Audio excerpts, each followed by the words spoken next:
Hey everybody, Raven here, and I'm really excited about today's video to share with you guys what is going to be submitted to PCGS by Richfontaine and myself, ladies and gentlemen. Rich asked me a while back if I could submit some stuff for him because I have his nest box. I said sure. Matter of fact, I planned on sending in some stuff from my own collection as well. So let's get into this. The idea is we're going to show you the different coins, and you guys can let us know down in the comments below what you think the different items will grade at. Some of them have some guesses on there, or grades that the dealers thought they would have. Some of them don't. We also have some cross grading that we're going to show you, where we want to see if the other third-party grading company got it right, or does PCGS think it was even better or a little bit worse. So we're going to start off with Richfontaine's pile, and this here is a 1936 Cleveland half-dollar commemorative. This thing is gorgeous, great cartwheeling, beautiful toning, and currently is sitting at an MS64 according to the company that first did the third-party grading on this. So we'll see what that ends up being. We have a beautiful rainbow toned edge toned on both sides, obverse and obverse, of the Washington Carver half-dollar commemorative. This sucker is gorgeous, my friends.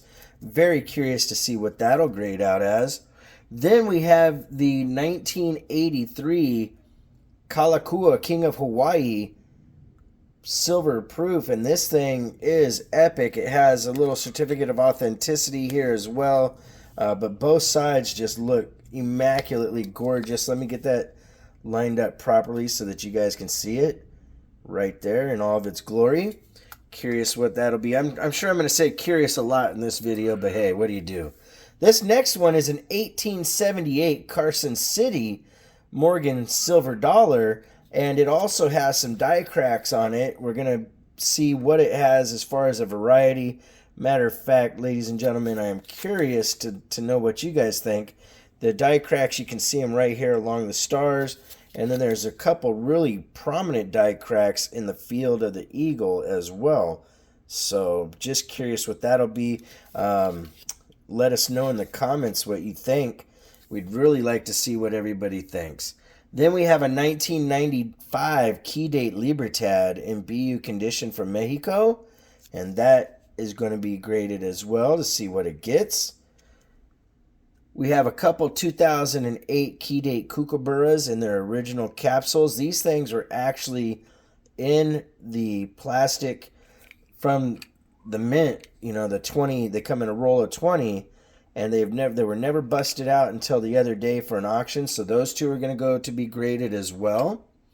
Then we have a 1924 Huguenot silver commemorative half dollar that's going to go in for grading. It also has some really nice edge toning, and it is a gorgeous, gorgeous coin. So that's one that he wanted to see. And then we have this beautiful rose gold colored 1882 San Francisco that has been slated as at least an MS63, but it could be more. Matter of fact, look at the reverse, how beautiful that is with the reflective field going on in there. That is one heck of a nice Morgan silver dollar. So for the Richfontaine items, let us know what you think. Just put Richfontaine and then put the different grades that you think it's going to get.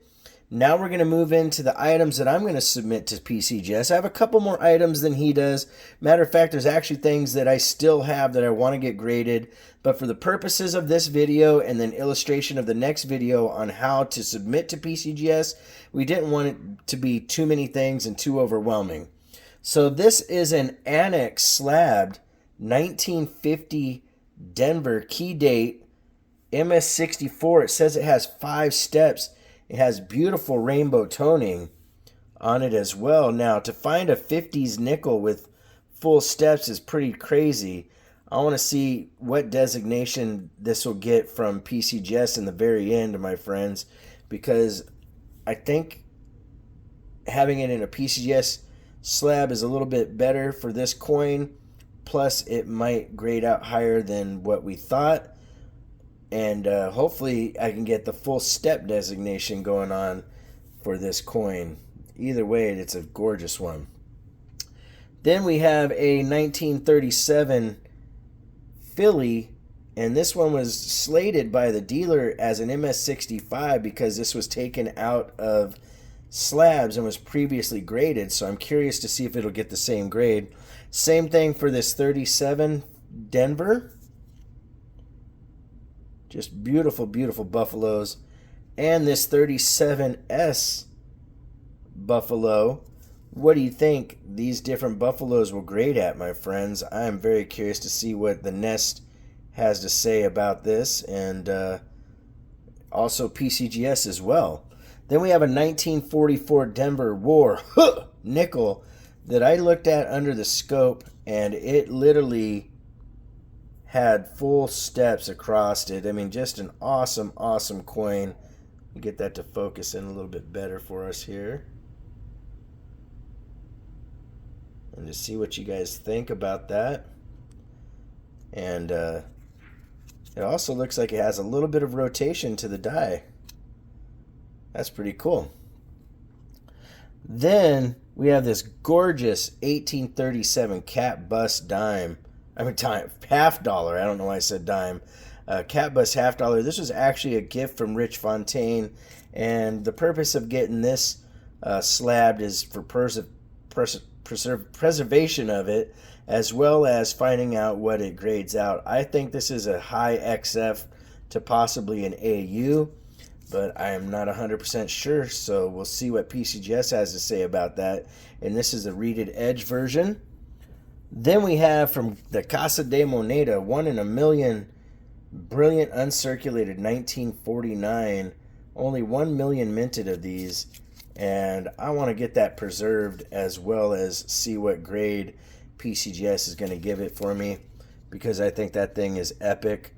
Then we have a 1945 S Mercury dime with a micro S and just beautiful rainbow toning.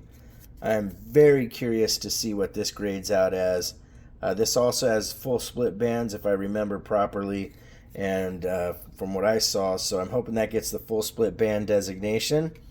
Then I have a 1886 Morgan silver dollar with unbelievable reverse rainbow tone, monster tone on that. Look at how beautiful that is, ladies and gentlemen. This is definitely a mint state coin, but I'm curious to see what you guys think. You know, some people are better at grading than others, but I really think this will still get a mint state 63 or higher. Then we have a 1879 S with the reverse of a 79, which is actually more sought after, with a monster rainbow toning. The grade that was put on it previously was MS63 plus, but I'm curious to see what you all think in chat. And look at the proof-like beautiness of the back of this. This is super reflective, super nice. And then, last but definitely not least, I have a 1975 uncirculated mint set that's in its original packaging, ladies and gentlemen. And look at the rainbow toning that has occurred on these. And so the dimes and pennies and nickels will say 75, but the half, quarter, and Ike will say 1976. And I want to get that set graded because it's still in the original packaging, and that lets them know right off the bat that this is natural toning. It's not enhanced or messed with by anybody other than the packaging from the actual mint itself. So like always, ladies and gentlemen, if you like videos like this and you gotten to this point, make sure you give us a like and hopefully a subscription if you're not already subscribed. Like I said, we're going to be putting out a video of how to submit your coins to PCGS, and because we have a couple interesting ones that have like micro S and a possible VAM on the Carson City Morgan, that will show you the different nuances of how to submit your coins to PCGS properly, and also the welcome package that PCGS sends you as a new member. Like always, if you want to correspond, our P.O. Box is 721-296 Norman, Oklahoma 73070. Our email is ravenhawkcoins@gmail.com. Please make sure to take care of one another, and we'll see you real soon. Ravenhawk Coins, have a great day.